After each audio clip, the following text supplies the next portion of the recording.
The leather on my Bentley's driver's seat felt different today. Colder. The usual satisfaction I got from the purr of the engine, the perfect fit of my custom suit, the silent affirmation of success that my life had become, it just wasn't there.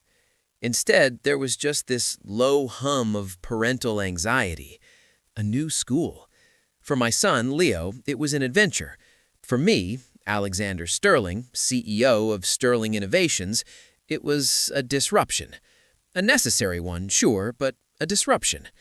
My whole life is a fortress of order, built to keep chaos out. Dropping my 7-year-old off at Northwood Preparatory should have been a simple task before a day of mergers and market domination. But then I saw her, and the fortress I'd spent a decade building turned to dust. My first love, the woman I'd spent 10 years and $1 billion trying to forget. There she was, standing at the front of a classroom with a piece of chalk in her hand and a warm, patient smile on her face I knew as well as my own. And she was my son's new teacher. Time didn't just slow down, it shattered. My heart, which I thought I'd calibrated for perfect efficiency, just seized. I literally stood still, my hand frozen on my briefcase, as the entire world narrowed to the impossible, heart-stopping reality of her being right there. The classroom smelled of pencils, disinfectant, and a faint, sweet cinnamon scent that was so familiar it ached. It was the cheap perfume she used to buy from a corner store, a scent that now felt more luxurious than anything in my world. Leo, totally oblivious to the earthquake shaking his father's world, broke away from me and ran toward her. "Hi, are you Miss Reed?" he chirped. Her smile widened as she knelt to his level. "I am, and you must be Leo. I'm so happy to finally meet you." Her voice, it was the same gentle melody that was once the soundtrack to all my dreams. When she looked up, her honey-colored eyes found mine. The smile didn't vanish, but it flickered. A flash of shock, a ghost of a memory before a professional mask snapped into place. For one heart-stopping second, she looked just like the 18-year-old girl I'd left behind. "Mr. Sterling," she said, her voice suddenly crisp and formal. She stood, brushing imaginary dust from her simple blue dress. That dress probably cost less than my tie, but she wore it with an elegance that made my suit feel like a costume. I forced my feet to move. "Miss Reed," I managed, the name feeling wrong on my tongue. She was Clara, my Clara. "Daddy, do you know Miss Reed?" Leo asked, looking between us, already sensing the thick tension in the air. My mind was a hurricane. What was I supposed to say? "Yes, son, I know her. I know she bites her lip when she's thinking. I know the sound of her real laugh. I know every dream she ever had because I was in them, right before I broke her heart and mine along with it." "We knew each other a long time ago," I said, the understatement of the century. Clara's expression was unreadable. "It's a small world," she said, her tone shutting down any follow-up. She turned her warmth back to Leo. "Why don't you go find your cubby, Leo? It has your name on it, right by the window." As Leo ran off, a new panic hit me. This wasn't just a random encounter. This was an integration. My son, the center of my universe, would now spend his days with the ghost that haunted it. She would know him. She would be a part of my life, which meant she'd be a part of mine. I cleared my throat, desperate to say something to bridge the 10-year canyon between us. "I was surprised to see you," I started lamely. "I didn't know you were a teacher." "And I didn't know you had a son," she replied, her gaze steady, almost challenging. There was an ocean of unspoken words in that one sentence. An accusation. You moved on. You built a life. "He's everything to me," I said, the words feeling thin. A brief, sad smile touched her lips. "He seems like a wonderful boy. You don't have to worry, Mr. Sterling. I'll take good care of him." The formality was armor, and I had no idea how to get through it. She was dismissing me. The CEO, a man who commanded boardrooms, was being politely kicked out of a third-grade classroom. I nodded numbly and walked out. Back in the silent, air-conditioned cocoon of my car, the polished wood and chrome felt fake. My whole curated life suddenly seemed hollow. My phone buzzed. A text from my fiancée, Victoria. "Thinking of you. Don't forget the gala tonight. It's our big night." I just stared at the message, feeling completely disconnected from my own life. I drove away from the school, but I was still standing in that classroom. A ghost from my past had just become my present, and I had a terrifying, thrilling feeling that she was about to become my future. Back in my corner office, I couldn't focus. The city skyline was just a blur. My assistant, Sarah, walked in. "Sir, the quarterly reports for the Henderson merger."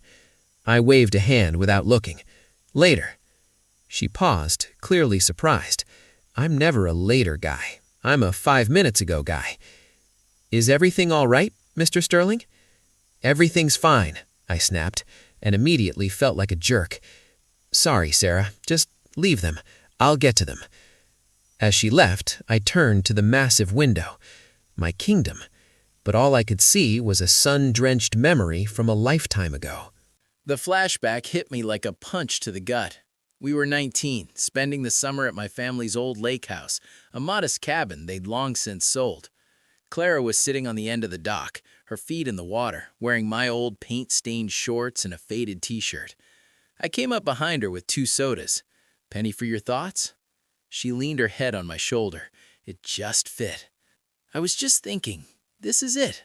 This is all I'll ever need. This lake, the sky, and you." Her sincerity was so pure it almost hurt. "Not dreaming bigger?" I teased. "No mansion? No private jet?" She laughed. "Nope. I'm a simple girl, Alex. My dream is to be a teacher, to help kids who feel lost. That's my mansion on the hill." She turned to me, her eyes serious. "What about you? What's the big CEO dream?" I felt a pang of guilt. Even then, my father's voice was a constant whisper in my ear. Legacy, duty, Sterling. "I want to build things," I said vaguely. "Make my mark." "You already have," she said, tapping her finger over my heart. "Right here." We sat there until the sun went down, making promises we were too young to understand. I promised her forever. A forever I was the one to break. The buzz of my intercom ripped me back to the present. It was Victoria. "Alex, darling, you were supposed to call an hour ago about the car." Her voice, usually so smooth, grated on me. Victoria was perfect on paper. Daughter of a prominent family, beautiful, smart, the perfect partner for a CEO. But our relationship was a business plan. Logical, beneficial, and completely lacking the chaotic, heart-stopping magic I'd just been reminded of. "Sorry, Victoria, something came up," I said. "Well, unsorted. Tonight is important. The press will be there. We need to present a united front." A united front. That's what we were. A front. Not a team, not partners like Clara and I had dreamed of being. Just a front. "I'll be ready," I said, my voice flat. I hung up and felt a desperate urge to go back to the school, to explain. But what could I say? Sorry I vanished? Sorry my family's ambition meant more than my heart? Sorry I was a coward? The words tasted like ash. The rest of the day was a blur. I signed the documents and took the calls, but I was somewhere else entirely. As 5 o'clock rolled around, a terrible, brilliant idea took hold. Leo. He was my reason. I called his nanny. "Isabel, I'll be picking Leo up today." A surprised silence. "Of course, Mr. Sterling. Is everything okay?" "Everything's fine. I just want to." The drive back to Northwood felt different. The anxiety was gone, replaced with a nervous flutter. I parked the Bentley a block away, feeling stupidly self-conscious of it in this quiet neighborhood. I found her cleaning the classroom. The afternoon sun streamed in, lighting up the dust motes dancing in the air and catching the gold in her hair. She looked tired but peaceful. She hadn't seen me. I just stood in the doorway, watching her, drinking in the sight of her after a decade of drought. "Clara," I said, my voice softer than I intended. She jumped and spun around, a hand on her chest. "Mr. Sterling! Alex! You scared me." "I'm sorry. I came to get Leo." "He's an after-school art club. It runs for another half hour," she said. Her professional guard was back up, but her eyes gave her away. "Right, of course." An awkward silence stretched between us. I had to break it. I took a step into the room. "I meant what I said this morning. It was a good surprise." She stopped wiping the desk and crossed her arms, a defensive posture I knew all too well. "Was it, Alex? Because from where I'm standing, it looks like your life turned out exactly like you planned." Her words were a direct hit. "It's not that simple," I said, moving closer. "It felt pretty simple 10 years ago," she shot back, her voice tight with decade-old emotion. "You made a choice, your family, your legacy, over me. I was a kid. I was 20 years old with the weight of an empire on my shoulders. My father gave me an ultimatum. And you chose the empire," she finished, her voice trembling. "You didn't even fight, Alex. You just disappeared. One day you were the love of my life. The next you were a ghost. No call, no letter, nothing. Do you have any idea what that did to me?" The raw pain in her voice was a knife in my gut. "I did try to call," I said, my own voice cracking. "A week later, I told my father I'd made a mistake. I drove to your apartment, but you were gone.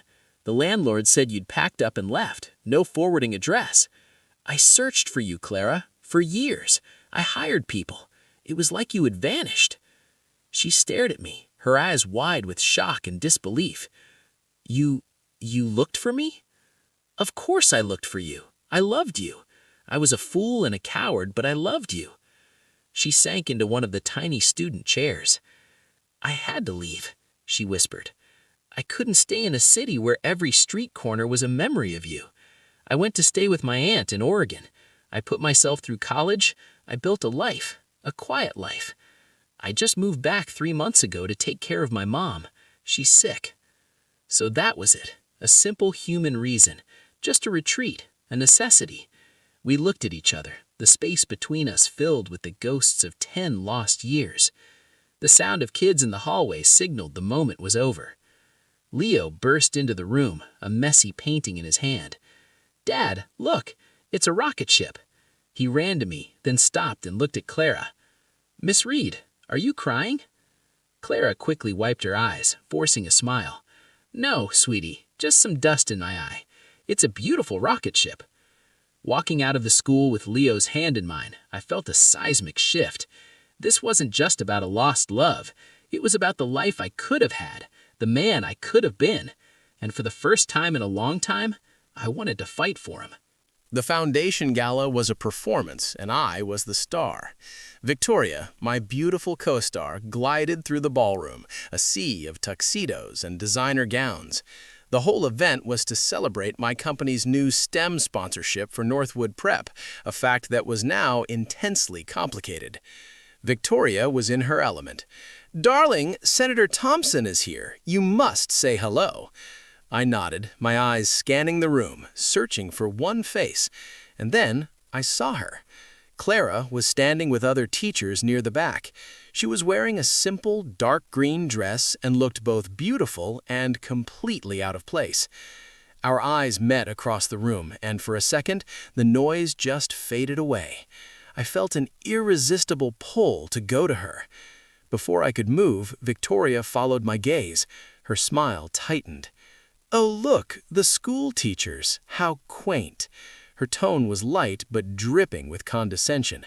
So noble of them to dedicate their lives to that. I could never manage on a teacher's salary. Her words were a slap in the face. She was unknowingly insulting the very thing I now admired most about Clara, her purpose, a wealth that had nothing to do with money. This was the world I had chosen, a world where value was measured in stock prices and a life spent shaping minds was quaint. "They contribute more than most people in this room, Victoria," I said, my voice colder than I intended. She laughed it off.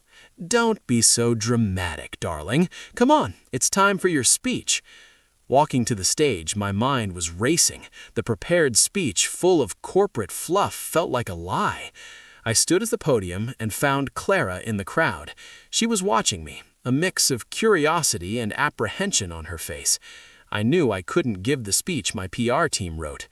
I leaned into the microphone. "Good evening," I began. "We're here to talk about investing in the future, in STEM, in technology, and that's all very important." I paused. "But I realized today that we often talk about the wrong kind of investment. We invest in buildings and software, but we forget to invest in people, not just with money, but with our respect." I looked right at Clara. "We forget to celebrate the people who are actually building the future, the teachers, the ones who show up every day for modest pay and little fanfare and dedicate their lives to igniting a spark in our children. They aren't just teaching subjects, they are teaching kindness and resilience. That is the most valuable innovation there is." A murmur went through the crowd. This was not the expected speech. Victoria was staring at me from the front table, her face a mask of controlled fury. "So tonight," I continued, my voice ringing with a conviction I hadn't felt in years, "on top of our corporate commitment, I will be making a personal donation of $5 million to Northwood Prep." The crowd gasped. "But with a condition. It is to be used exclusively to supplement teacher salaries and provide for their professional development. It's time we stopped calling them heroes and started paying them like it." I stepped away from the podium to thunderous, if confused, applause. I didn't look at Victoria. My eyes were locked on Clara. Through the crowd, I saw a single tear trace a path down her cheek. It wasn't a tear of sadness. It was one of recognition. She saw me, the real me, the boy from the dock. The car ride home with Victoria was ice cold. The moment the penthouse door closed, the storm broke. "What was that, Alex?" she demanded. "You humiliated me. You went off script with some bleeding heart tribute to school teachers and $5 million without discussing it with me?" "It's my money, Victoria," I said calmly. "It's our future. We are a partnership. Or did you forget that?" she shot back. "This was about her, wasn't it? That teacher you were staring at all night?" I looked at her, this beautiful, ambitious woman who was my fiancé, and felt nothing but a vast, empty space. She wasn't wrong. It was about Clara, but it was also about the man I wanted to be. "Yes," I said, the truth finally setting me free. "It was.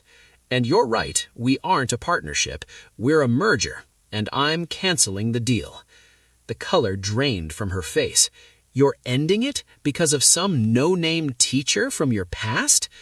"I'm ending it because it's not real," I said gently, but firmly. "We're not real. I've been living a life that was expected of me, not one that I chose. I can't do it anymore. I'm sorry, Victoria, I truly am, but I don't love you, and I can't marry you." The aftermath was ugly, but it was swift. Lawyers were called, and the orderly world I had built was taken apart. But with every piece that fell away, I felt lighter. A few days later, I went to Clara's apartment. I knocked on the door, my heart pounding. She opened it, wearing jeans and a sweater. "Alex, what are you doing here?" "I need to talk to you. Can I come in?" She hesitated, then stepped aside. Her apartment was small but warm. Books overflowed from shelves, and student art was taped to the fridge.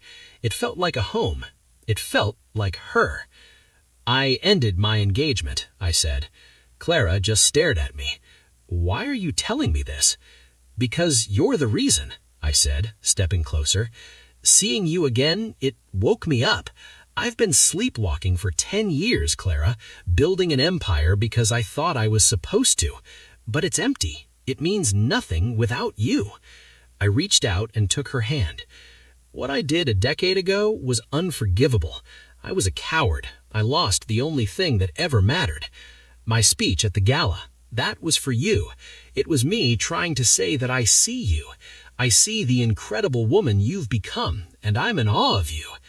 Tears welled up in her eyes. "Alex, You don't have to say anything. I interrupted, my voice thick with emotion. "I'm not asking you to take me back. I have no right. But I am asking for a chance to start over, to earn your trust, to show you that I'm not that scared 20-year-old boy anymore. I love you, Clara. I never stopped." She looked down at our hands, then back up at me. A slow, watery smile spread across her lips. "You know," she said softly, "Leo told me he wants to build a rocket ship when he grows up, not to go to the moon, but to find lost stars." I smiled through my own tears. "He's a smart kid." "Yes," she said, her grip on my hand tightening just a little slightly. "He is." Conclusion. Our new beginning wasn't a fairy tale. It was slow. It was coffee after school, talking for hours, filling in the 10-year gap. It was me at school events, not as a benefactor, but as Leo's dad, and as the man trying to win back the heart of his son's teacher. It was grading papers at her small kitchen table, the quiet moment feeling more valuable than any gala. Months later, on a crisp autumn afternoon, the three of us were at a park. Leo was flying a kite, his laughter carried on the wind. I was on a bench next to Clara. She leaned her head on my shoulder, just like she did all those years ago on the dock. It still fit perfectly. "He's so happy," she said quietly. "We are," I replied, my arm around her. My life wasn't a fortress anymore. It was messy, unpredictable, and wonderfully full. I was still a CEO, but my biggest investment was no longer in markets or mergers. It was in kite flying with my son and quiet moments with my first and only love. I'd found the lost star I'd been searching for, and this time I was never letting go. CTA. If this story touched your heart, please subscribe for more stories about second chances, lost love, and the moments that change our lives forever.